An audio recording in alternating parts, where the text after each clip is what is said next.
how have things been? Like we're recording this just over 2 weeks away from Cologne. Yeah. How has training been in the last few weeks? Yeah, it's been good. The last what is it, 2 months since Vienna, right? Yeah. Yeah, about two. Oh, Yeah. yeah, coming up 2 months. It's been going well. Like I've done so much work in this last 2 months. This is the fittest I've been. I'm ready to come down. Like I've just been climbing, and I'm ready to compete. Yeah. I gotta. I sort of maybe thought I've maybe done too much and peaked a little bit, but I've just got to carry it through another 5, 7 days, and then I'll taper, Okay. have a big taper. So for people that don't know, just can you talk about like around the Vienna race sort of time, like you were struggling right with illness and can you Yeah, talk about yeah, that?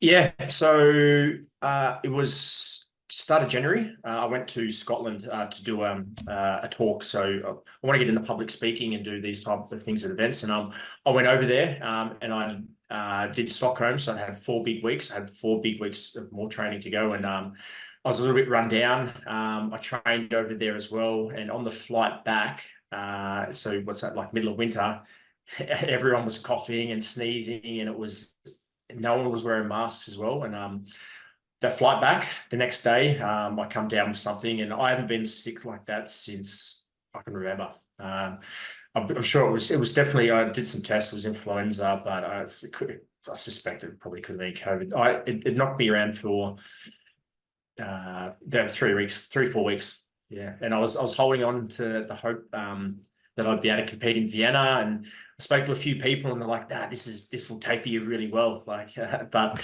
no, no, Right. no, because not 2, 3. Every time I would train hard, I would just crash. So my HRV would crash, heart rate would go up, and I'd get sick. So I was just doing zone 2. That's all I could get away with, and I thought that would be enough, and it's not. If you're not hitting that high end stuff, you'll lose your fitness.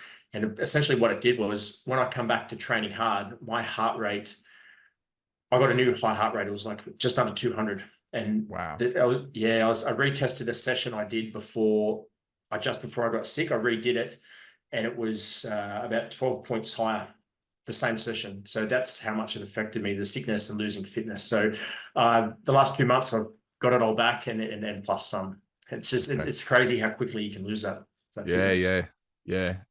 Funnily enough, I've had a couple of conversations lately, just like illness aside, but purely Mm. like the zone 2 training, and then like needing that intensity in your training to be Yeah. able to like deal with a HYROX is quite important. Yeah, and I ran into that race, and the first, I think I come out of the sled in Vienna. I come out of the ski erg, and it was burning a little bit, and then I got into the sled push, and when I do a HYROX, I'll get a little bit dizzy, and things will start to get blurry at warballs. That's when the fatigue, my heart rate's that high. It happened on the sled push. This started to happen. I'm like, this is not good. No, no, I'm just cooked. I can't sustain this. And then I got through to the sled pull, and that was worse. So I ended up pulling at the burpees, which a bit of a took a hit to my pride. To be in a big event like that. But I took a gamble. I knew it was a risk, and it didn't pay off. But I learned a lot from that. Like if I could have got away with it in a pro race, not an elite race. Mm-hmm. Yeah, yeah. But you've been like pretty well since that point, have you? Touch wood. And Yeah. yeah, yeah, yeah. Good, good, Yeah, yeah, good. nuts. I think I sort of needed that. It reset me quite well, and now like I've been able to bounce back and push past where I was before. So again, pretty optimistic. But again, like dodging sickness, and we've got the change of season now. So yeah, I think my daughter's coming down with something. She's 2 days ago. She started having snot, yellow snot coming out. So I'm just gonna. Stay away from me. Oh, it is what it is. Yeah, it's just life, right? And, being a father, being a parent, it's like when they go to those schools and those daycares, it's just a breeding ground. It Yeah, and then is they what it always is. want more cuddles when they're ill. Yeah, yeah. She comes home from daycare and puts a hand in my mouth and get away. Yeah. So how will you approach the next couple of weeks? When will you start your taper? Next Wednesday. Yeah, I'll start. Usually I'll do a week. I need to do a little bit longer. Like I've climbed so much higher than I haven't before. Like so, I need to give myself time to sort of absorb all this. I've been pushing the envelope, and it's been a huge risk, but I've mitigated that with keeping my running volume around 50 to 65 Ks. Usually I'll go 80, 90, up to 100, but I can tend to get injured, so I've kept it low, and it's actually worked okay. But I need everything's been quite intense, so I reckon I need 10 days, which that's something I do maybe before like world champs, but this sort of is my world champs, to be honest. Yeah, this is an elite race. It's a major. Yeah, it says stack field, and there's only one spot up for grabs in the men's side. Are you have you got, like, bearing that all out in mind, have you got tactics for the race? Yeah, look, I do better when I start slower. I know that, which goes against how the field now is. It's so fast, and guys just go so fast at the start and hit the ski erg, and then they're often psychologically it's hard to let them go, knowing that I'm gonna catch them back later. But I did it in Stockholm. I was able to sort of approach that. I let them go, and then I get them back on the sleds. But it's tough to do that because you need a bit of discipline. And historically, if I go hard with them, it cooks me. So I think I'm just gonna let them go and just hope that my fitness is the thing that is my sort of weapon. Yeah, that I can keep pushing through that when they're, and some of these guys, I've watched them for a bit. They'll do this. They'll go hard at the start, and then so hopefully they overextend. But it's going to be interesting. It's going to be a tough race. Yeah. Do you have a time in mind that you think you're going to need? I mean, I guess it's hard, right, with the courses and everything, but yeah, it's not going to be grid, right? So no, I'm going to have to go sub 56. Yeah. okay. Yeah, and look, my fastest time is still a year ago in Malaga. Obviously, I've just been racing predominantly the grid style, but even at Stockholm, I was just over 57, and that had an injury for quite a while, and I couldn't run. I was still at 20 Ks a week, so now there's no excuses. I'm fully fit. All my running's been good, so there's really no excuses. But I think you're gonna have to be like a 55, maybe even under. But course dependent. Yeah, that's what I've accepted that quite a while ago, but that's what I'm going to need. Do you have like standard workouts that you do in your training, like maybe a standard workout that you do before a race to give you an idea of where you're at or anything like that, and compare that against Stockholm or anything? Yeah, like I've got I pretty much do a simulation at CrossFit Mallorca. I've been doing it for quite a while. I know my times for there. It's not always going to be completely accurate, but I'll do that this week, and it'll give me an idea. Yeah, but it's a lot of people will say don't do simulations, but for me, like, I've rehearsed them that many times. I know what they feel like. I know where my strengths and weaknesses are, and the other sessions I drew during the week are a bit more specific. But I like to feel what that is going to be like, just for my own mental, just my own clarity. Yeah. I know we spoke before on the podcast, and we talked about your mindset in a race and where your mind goes. And we've spoke offline about it as well. You go to you. I think you describe it as almost like you're out of your body, right? Yep. Yeah, I empty my mind. It's the way I describe it is, if you've ever sort of listened to Bruce Lee philosophy, yeah, where you just go with the flow. You just sort of disconnect, and that's how I'll make mistakes and not count laps and then stuff like this. I'll just like the pain and the uncomfortableness will be so severe. It's just I just disconnect, and I think in a way it's not really being present, but it feels like it is, because I'm just in the moment. But a lot of the pain is blocked out. Yeah. Okay. Have you got, so with the lap counting thing and stuff like that, do you have like contingencies in place or anything? Yeah, my wife's got a banner, a little orange marker panel. Okay. But generally, if it's going to be Cologne, the same course as last year, it will be 2 laps. Generally, I'm okay with that. Yeah. And the only World Champs was 4. That's really confusing. And when I've made the mistake before is they'll change like the first lap and the last lap, they'll change the number. So I think it was Chicago, we did 2 laps, and then the last time was just 1 lap. And you should do it at the start, because under fatigue, like the athletes are cooked. Yeah, like it's just we have brain farts. And but no, I'm pretty confident I can 2 laps is achievable for me to count. Okay, all right. Well, good luck. If I mean, I don't want to ask this really, but if it doesn't go how you want, would you go to Anaheim if you needed to? Yeah, like I said, I have. I don't want to. Travel doesn't seem to agree with me, especially going to America. I've done it twice now, and I've had the same result. I don't want to, but yeah, I probably will. But also, like my wife's, she's due in July, so she's going to be she's heavily pregnant now. And going away again, with the chance of it not paying off, I need to weigh it up. But I'm all in for Cologne. But if I have to, yeah, I probably will roll the dice. Yeah. Okay. All right. Well, good luck. If people want to follow you, find out more about you, where should they go? Yeah, I'm pretty active on Instagram, Jon Wynn Fitness and Sobriety, and I share a lot of content on there, workouts and stuff like that. So it's always get good feedback. But yeah, that's where I'm at. Well, let's start. How have you been? How's training been? Good. So I think if you asked me last week before I got this flu, I would have been like, I'm feeling on top of the world in terms of feeling really fit and feeling well-rounded, just off the back of this horrendous cold and stuff. But did a treadmill session this morning. The Hogans are known for their like treadmill Tuesday session. I'm a day behind, so I had to have another rest day. But hit my pacing, legs and lungs feel good, so ready to get back into it. But no, in general, like I said, I feel the most rounded I've probably felt in a while, like off the back of maybe a couple of races at the start of the year and towards the back end of the year. I felt there were things off. So like my strength, I really struggled kind of in the sleds back in Stockholm to actually put myself in more of like a strength block, doing loads of compound lifts, like smaller rep range and stuff. But actually found that I neglected more of kind of my longer steady state running and engine work. So when I went into Manchester at the start of the year, I really struggled in that race. I really felt off it from, both a kind of like a fueling perspective, but just a fitness perspective.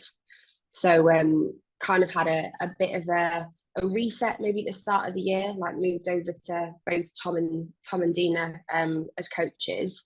But feeling good, like I've really started to focus more on kind of my running recently, get my pacing down, get a lot more comfortable from like a compromise perspective. But I feel both the volume and intensity of my training is kind of like gone up by 8-fold maybe. And I know that sounds sometimes crazy and you know, you worry about burnout and stuff, but sort of the way my workouts have been structured, I've just felt so many benefits in terms of how I'm recovering from sessions, how hard I'm able to push, especially kind of on my hard interval pacing days. And just generally, I've been topping up and kind of maintaining my strength on that side of things as well. So yeah, from a general all-round perspective going into Cologne, I feel good and I feel ready, which is promising. Good. So what is it like since Manchester? What would you say is the main change? Is it volume and intensity? Is it intensity? What's the primary change that you've been doing to your running in particular? Yeah, so I think if we take running in particular, like I said, I neglected a lot of like my slower, steadier state stuff. So actually now in the week, I'm probably hitting 2 longish steady state runs, which can be anywhere between that kind of like 10-14 kilometer mark. I'm always hitting quite a hard interval based session, which is really focusing on kind of my pace I'm going to take into HYROX. So it can be anything from that 1 kilometer through to 2 kilometers. Really different. There's a difference between kind of that work and rest ratio. But then on a Sunday as well, my long runs and sort of my fartlek work, which is longer steady state run with kind of some shorter, sharper intervals. So it might be, 90 minutes with 4x3 at particular pace. That's also increased. So it's the volume, I suppose, of running, but also the intensity, I suppose, the specific pacing work that I've been doing. I've really been pushed. And you know what it's like. I was doing my own coaching for a while pre-Christmas, and you get to a point where you can push yourself, but I just don't think I wasn't doing enough, and I wasn't having the confidence in myself to continue to push myself and test myself each week. And that's what both of these guys have been doing.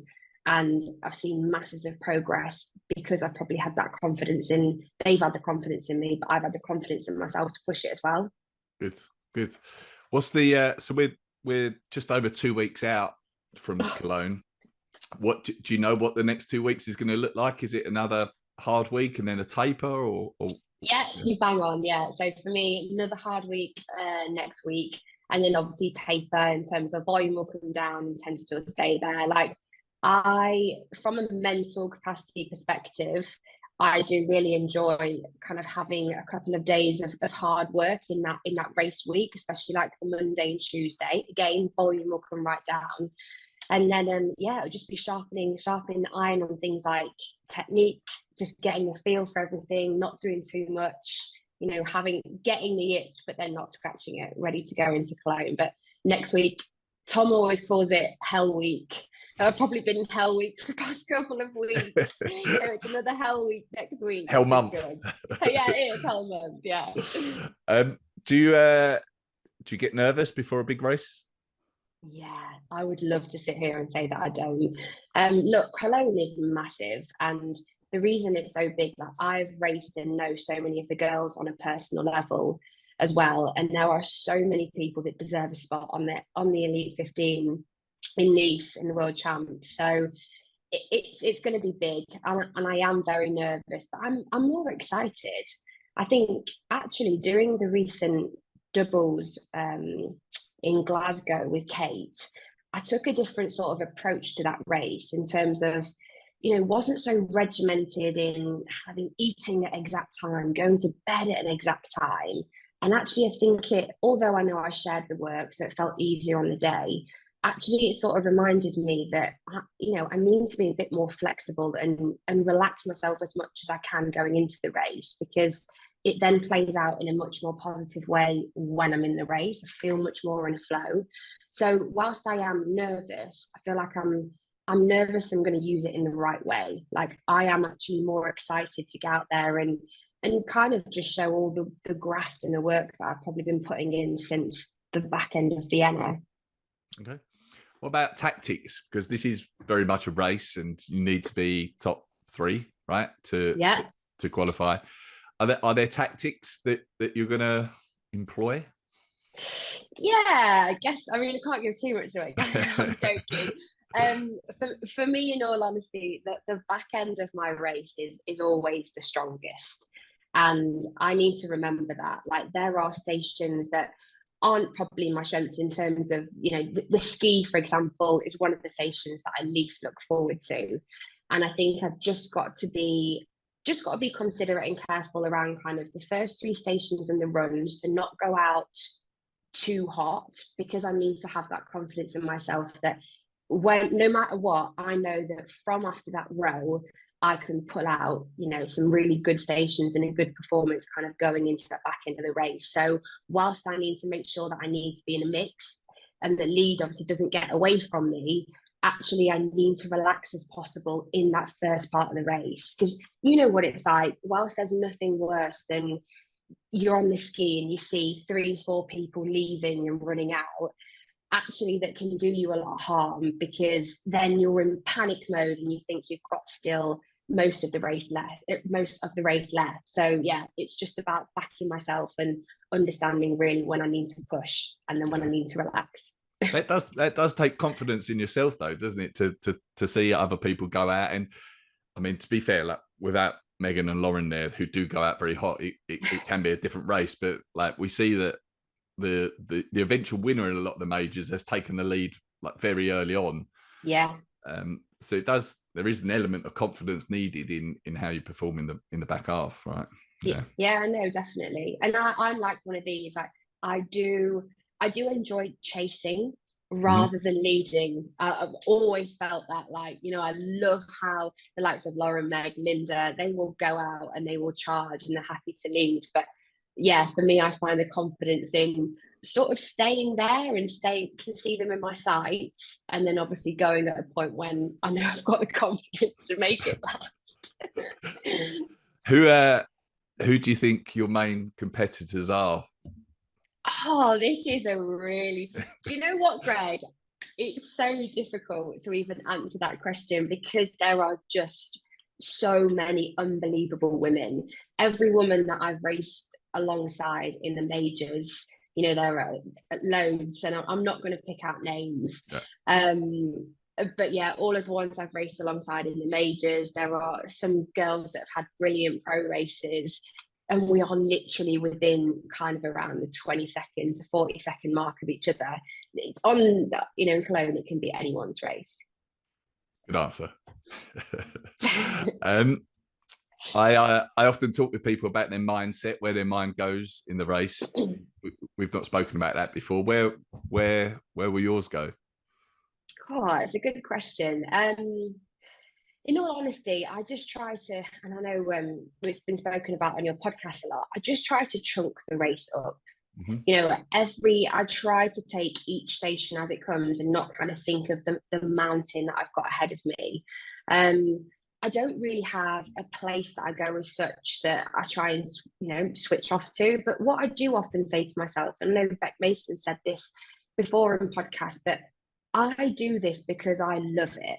Like, this is my fun, and that's what I need to remember. No matter what happens in Cologne, like, I love the training. I love turning up on race day and giving everything. So I just have to be realistic with myself. And, you know, I go, you've put in the work, therefore you have to go and enjoy it. And everybody knows a HYROX race is always going to be uncomfortable. And there's that difference between like it being uncomfortable and hard.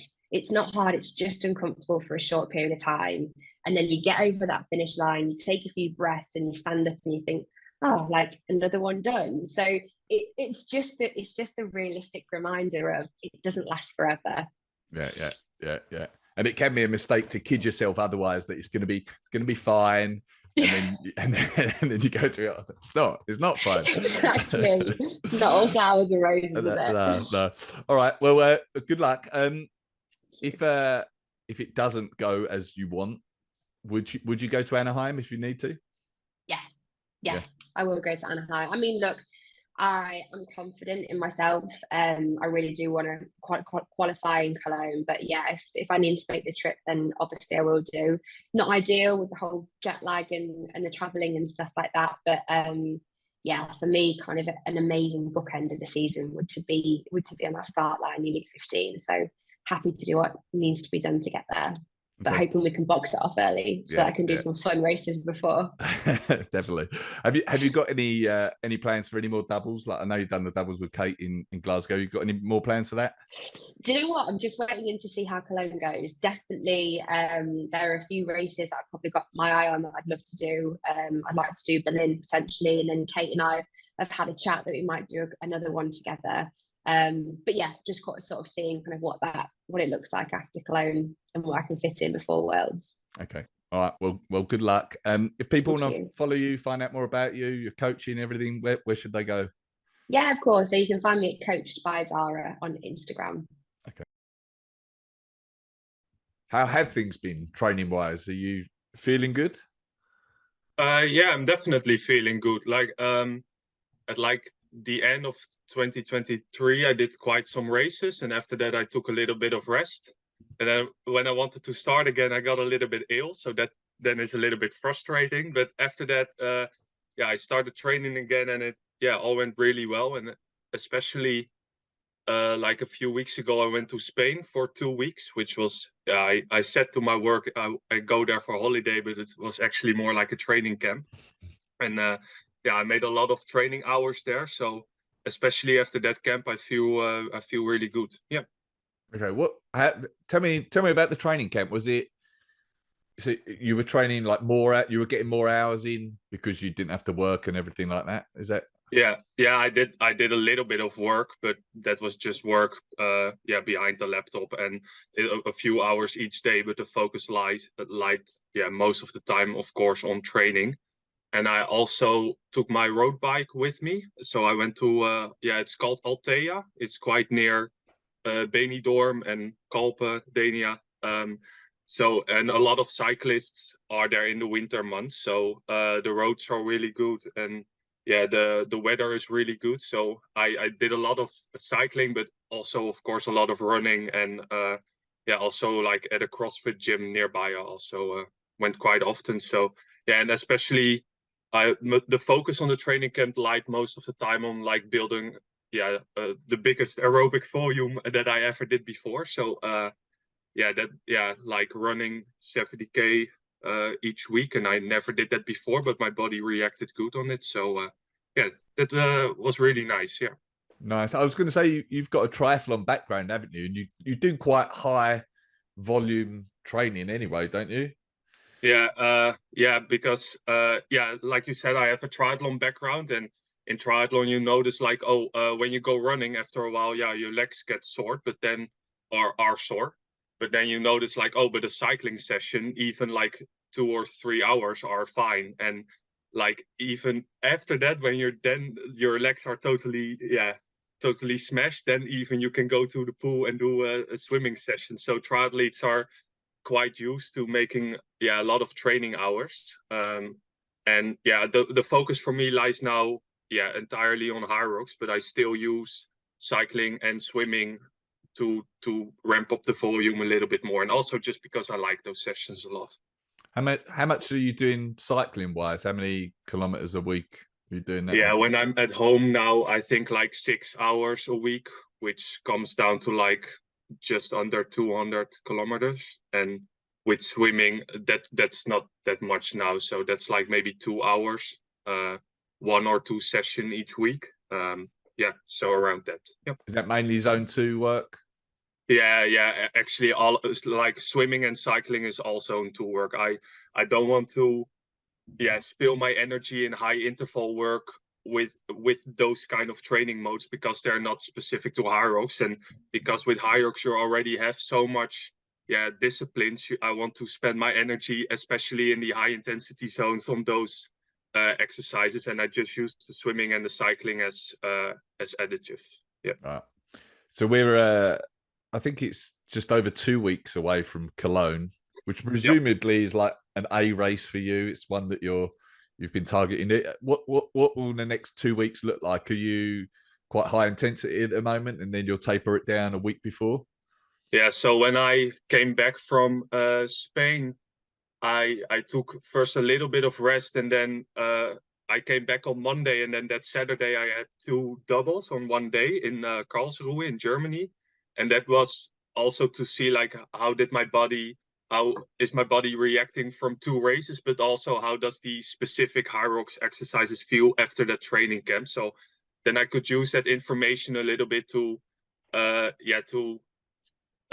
use that information for the last weeks. So after that, I did a lot of specific work, because I noticed like, the endurance is like, better than it ever was before. But like, especially when I really ramped up the speed at the exercises, I noticed like, my body needs a little bit of more work to get used to this. So the last few weeks were really specific, and especially this coming week where we are now, I'm training quite hard, but also quite specific, and I also have still some volume in it, because next week for me will be a taper week, because I'm also doing Rotterdam, and that's 1 week before Cologne, and I'm gonna do pro doubles there with a friend of mine, but we do want to get a really fast time.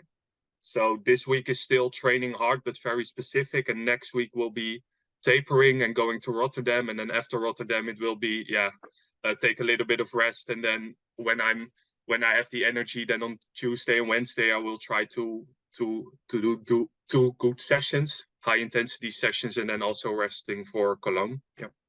You're feeling pretty good that like racing in Rotterdam a week before Cologne won't compromise you for the Cologne race in any way? I like, if I could choose it myself, I would maybe rather have it like 2 weeks in front of the race, but at the same time, and I also noticed that in Karlsruhe where I did those 2 doubles in one day, and that was with open weight, so it was a little bit the weights were lower, but I noticed like, oh, I recover really fast because between those races I only had like 3 hours, and yeah, that went fine. So with the aerobic volume I did in the last weeks, I actually have quite confidence that I can recover quite easily from, yeah, not easily, but I can recover quickly enough from Rotterdam to, yeah, be really good in Cologne. Okay. Tell me your thoughts on the Cologne race. Are you feeling confident? Like, obviously, there's going to be a lot of competition there. How are you feeling about it? Yeah, because I'm looking a little bit in two ways, because obviously I would like to win and get an elite spot, but I'm also quite realistic, and I know that there are at this moment still I also saw it in the elite race in Stockholm. Like I'm a good HYROX athlete, but there are just some guys still a little bit better than me, and so I don't view myself as the favorite. And if I set my best race ever and I don't become first, then I think I'd still be happy. Yeah, maybe if it's like a 2-second difference, then I will be a little bit pissed. But so I go there, for myself. If I set a good race, then I already am happy. But at the same time, I feel so confident in my fitness right now that I obviously also want to take a shot at the win over there. Yeah. Would you go to Anaheim if need be? Well, I could be convinced, especially if I have like a really good race in Cologne and I'm really close. But at this moment, my answer would be no. But someone could talk me over. Okay, all right. When I talk with people on here, I often ask them about their mindset in a race and where their mind goes. And I've not spoken to you on the podcast. So where will your mind go when you're in the depths of that race in Cologne? I like, what I always try to do myself is to find some kind of relaxation into the suffering. And that's because, like, with my triathlon, especially with running, I had the urge to be really cramped, especially in my shoulders, that I would be really tight and have a high tension in all of my muscles. So in my triathlon years, I really worked on, okay, nice relax, keep breathing, nice short steps, keep your cadence high, stuff like that. And I take that with me during the entire race. So like with the ski, I'm like, okay, try to keep so relaxed as possible. And especially with the running, I keep thinking about that. But there comes like a point with like the last two exercises, they're just like, oh, okay, you're almost there. Now it's okay to be a little bit tensed, but just keep pushing. But most of us, I try to find relaxation in it. Okay. Aside from Cologne, I wanted to ask you about the World Championship relay as well. So you're the captain for the Netherlands. Yeah. Have you picked your team yet? No, not yet. I'm actually planning, and I want to do that also this week. On like set out a little bit of competition also, like in collaboration with HYROX Netherlands. Like every captain can has the freedom to choose the team however they want to, but I wanted to involve the community, to call it like that, a little bit with it. And my plan wasn't like, oh, I'm gonna call a few guys and then I have my team. I wanted to involve HYROX Netherlands and also all the athletes that compete in the Netherlands a little bit with it. So somewhere this week, I hope you can expect to see what my plans are to pick my team. Okay, all right, awesome. Anything else we should ask or talk about in advance of the Cologne race? I don't know, maybe favorites. That would be a good last question. Like, who do you think is going to win? But all right, yeah. So who do you think your biggest competition for the Cologne race? Because I also wanted to say I'm obviously going to win myself. No, I think, like, especially in those last elite races, Lukas Storov really competed really well, but like also Jon Wynn and James Kelly also already are very often in those races and can compete really well. But I'm also very curious at Tobias Loudwijn, because he chooses, I think, pretty much his own path towards those races. So I'm also really curious. So I have my mind a little bit on those guys, but at the same time, I want to run my own race. And if they're like in front after a few stations, then I won't be stressed out too much. I hope so. Okay. All right. Well, good luck. If people want to follow you on social media or your website, where should they go? Yeah, the easiest is to follow me then on Instagram. It's hidde.weersma.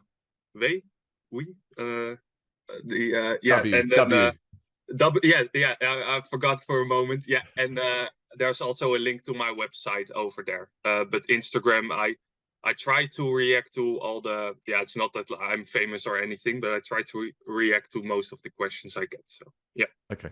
All right. Perfect. Well, good luck. Yeah. Thank you. Yeah. Should we start with, like, you've raced in, you're one of the few people actually that have raced in all the majors this season. What's your feeling about how they've gone for you? I'm not so happy with my results in the major events, but it shows me that there are still so many parts where I can improve and that I have to work on my mindset, because I'm always so scared when I race against the best of the best in the world. So I feel so, yeah, like a small athlete. I don't have this kind of competition experience like others have. So yeah, it's always something special for me. And at the end of the year 2023, I was struggling with a cold. So the cold affected my heart rate for weeks afterwards. And I think now this has regulated itself, and I'm glad the consequences are now gone. But it was hard for me to deal with this effect of the flu. Mm-hmm. And I also changed my coach mid-January, so I'm back at Tim Venus right now. Okay. And since then, I've been training with more focus again, and have been able to work on my weaknesses more. So I've been running a lot in the last few weeks, and we've tried to work on my strength again. So strength has also become an integral part of my training program. And I also work a lot on my mindset, that I'm not scared to race, that I'm happy to race, and that I'm more self-confident, and that I allow myself to go in the dark zone and the red zone, and that I like to feel the pain again. So in the last races, I was a little bit scared of the pain, and I try to change this in my mind, that it's not like, oh God, it's gonna be exhausting and there's all this pain, so that I think about this kind of things different. Okay. Yeah. That's interesting. You've certainly shown that you deserve to be in the Elite 15. I was looking at your results before the call, and you've been you were 8th in Chicago, 6th in Stockholm, 8th in Vienna, and 10th in Washington DC. So you're certainly well in that top 15, and it's just really a fact of you have to be in the top 5 in those majors to qualify. So I think you're certainly one of the favourites as we go into Cologne. Does that change? Like you talked about, your confidence and how you feel going into a race. Do you feel different for this Cologne race? Like knowing that, do you feel like you're one of the favourites? Yes, and I don't know why, but I'm more self-confident for Cologne than I've been for all the major races. I can't explain what is the reason for that feeling, but I think I tried my best the last weeks in training, and I know I'm prepared for this race. So, and I know there will be an incredible, strong field in Cologne, and there are only 3 places left for the major qualification. And I mean, in the end, it depends on so many factors. So how well you've slept the days before, how fit you feel in general, how you're feeling on the day, and how is the atmosphere in the hall. So there are some things I can influence, and there are some things I can't.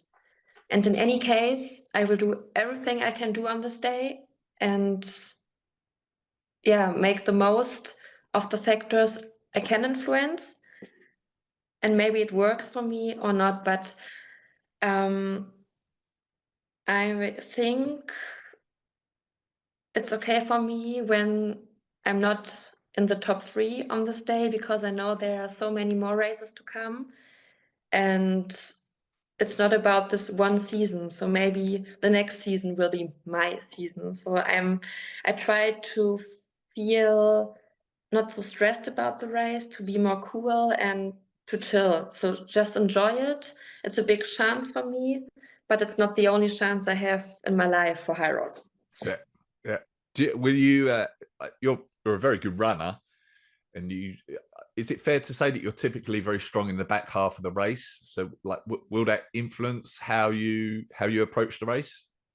Yes, we have worked a lot on the first half in the recent weeks. So sled push and pull and ski. I try to, I always try to not lose the girls in the first stations, but of course it's always the same. I'm very slow on the ski and I have to deal with it, but I'm more confident now that I have my strength in the second part of the race, and so I'm going to put a lot of power and concentration into the first half and fight my way through, but I know that the second half will come and I will rely on my strength there. So yeah. What is your sporting background? Is it handball? Is that right? Yes, I played handball for 7 or 8 years, so from 8 to 16. And after that, yeah, I was just that girl in the gym. Did some HIIT classes, Les Mills, body attack, body pump. Maybe you've heard about that. Yeah. Cycling classes. Were you doing much running before HYROX? No, just during Corona, when there was no gym open, I was running, I don't know, 2 or 3 times a week for 1 hour, easy. Okay. Without any gadgets, paces, I don't know, intervals. Yeah. What sort of running volume are you doing now in recent weeks? How much running have you been doing? Now it's around 50 to 60 kilometers. Okay. Yeah. Do you feel like you're ready for a taper? Like, has it been quite intense in these last few weeks building up to Cologne, or you're feeling good? I had 3 easy days from Monday to Wednesday. So okay. I feel fresh now. No. Yeah, I don't know. Sometimes I think I am very fresh. Maybe I could do more to prepare for Cologne, but I trust him that he know what is right for me. And of course, I will do a taper week before to be really, really fresh for the race. Yeah, but now I'm on fire and I love to train. Is that so? It will be a week, will it? Your taper for like 7 days. You'll reduce your training. Yeah, the 3 days easier, and then 2 or 3 days completely rest. Okay. And the shakeout, shakeout run. Shakeout run the day before. Yeah. Okay. All right. Well, good luck. If people want to follow you, find out more about you, where should they go? On Instagram, yeah. What are you on Instagram? Alina V with a double I on the end. All right, perfect. Well, good luck. How has training been? Yeah, good, Greg. I've had a bit of change since my last race, which was, when was that? Washington. When was that? About 6 weeks ago now. So about 4 weeks it is. Oh yeah, there you go. Thank you for that. Time Time's flown actually, in a good way. I've changed up a lot, actually, and feeling really good, feeling really prepared, and ready to rumble next weekend. Did I see you had a new coach? Yeah, yes. I'm lucky to say that Anthony Pericini is my main man now. And like, to give you context, right? I've been coaching myself with the help of some coaches and their consultancy along my journey so far. I wouldn't say that they've been my true formal coach, so to speak. I've had consultancy from others, but to paint the picture, you know, I've felt as if I've had a good year so far. I've been able to race in all 4 majors, but it hasn't been good enough to qualify for Worlds, right? So I got to the point after Vienna that I just felt the need to kind of, I guess, just change something, just to spice it up a bit, just to do something different, you know. And not only obviously I knew of Anthony, but I've really engaged and really enjoyed Lauren Weeks and how she approaches her, I guess, her racing and her competitiveness and her as a person. And we just got chatting, and then, long story short, we started the week after, but obviously more so as Anthony as my number 1 coach, and Lauren on the side. So yeah, no, it's been great since we've been working together about 2 months now. I should say, for people that aren't aware, Anthony is Lauren Weeks' husband. Yeah. Has the training? Do you feel like training has changed a lot, like versus what you're doing? Do you feel like there's more intensity? Is there more Zone 2 work? What's the major change that you've seen, if any? I think the major change, Greg, is just overall volume, and also the type of volume as well. I was training and periodizing my training well for what I thought I needed at the chosen times to peak for races. But you talk about like just getting other people's perspectives and being open-minded to change. Well, Anthony and Lauren have given me that, and I guess given me a bit more of a broader understanding of how to get the most out of my fitness as a whole, not necessarily just HYROX fitness. I think we know by now that the very good HYROX athletes, the very, very good HYROX athletes, are the ones that can run really fast, can lift really heavy, can have the best aerobic engine, but also have a very good capability to anaerobically put out, have muscular endurance like there's no tomorrow, can jump, can pretty much do everything. And that's what I've been doing more so. I've had a very different perspective on variable movements and different movements, not necessarily just sticking to what we would say like the main and the important movements. So yeah, without going into too much detail, I've just been doing more. I've just been doing a lot more much more broad with movements and time domains and stuff, but overall volume has definitely increased. That's for sure. Okay, so you're one of the few that have raced in all the majors so far this season, and on the face of it, like the performances have been very good. Like 6th in Chicago, 5th in Stockholm, 9th in Vienna, 7th in DC. How do you feel it's gone this season? Like, it's an interesting question, Greg, and I've been asked that quite a bit. I ask myself that quite a bit, to be honest, and the answer is that in my own head, I've had a great season. I've been able to like come into the sport and be in the top 15 for a whole year, and to be racing the best of the best, and be there and thereabouts for most of the races. So I've been happy with my race, my season so far. But at the end of the day, it hasn't been good enough to qualify for the main event.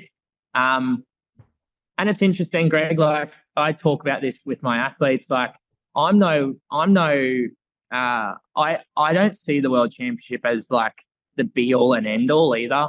I see this as a long, I don't know, like long career. Like I've got vision to be in this sport for quite a while. So, yes, I have, come Cologne, come next weekend, I'm going to be putting my two feet forward to pushing for that top spot to get qualified. But if I don't, I don't. I've had a great season so far. And I'm not going to let like a structure of a elite qualification, justify my my season, whether it is good or bad. If I make it, I'll be wrapped. If I don't, I'll be disappointed, of course, but it's not going to define me, if that makes sense. That's really hard to say. Really hard to say because, like, here am I. I could have placed fourth. I came fifth in Stockholm by 7 seconds, and we wouldn't be chatting right now, right? Like, mm-hmm. I'd be getting prepared for Nice. So, it's just taking different perspectives. But I've had a good season. As I said, Cologne can't come soon. Like, Cologne can't come soon enough, to be honest, because I'm ready to rumble. But we all know that the percentages of winning that is just going to be, it's going to be a really tough race as well. So, but yeah, we'll have to wait and see. Like you said, it's going to be a tough race. There's a lot of guys there that have got the potential to win it. Have you got any tactics in mind that you can share? Yeah, I think that's the main thing. Well, look, the first thing the only thing that matters to kind of say about that is there's only one spot. I think the tactics would change significantly if there was 3 spots, even if there was 2 spots. There's 1 spot. So, like, let's just say there's no time to waste. There are going to be a few boys who I know for a fact that will go out very hot, and that's all well and good. But I know that I've done a lot of work where it counts, and I'm quite confident to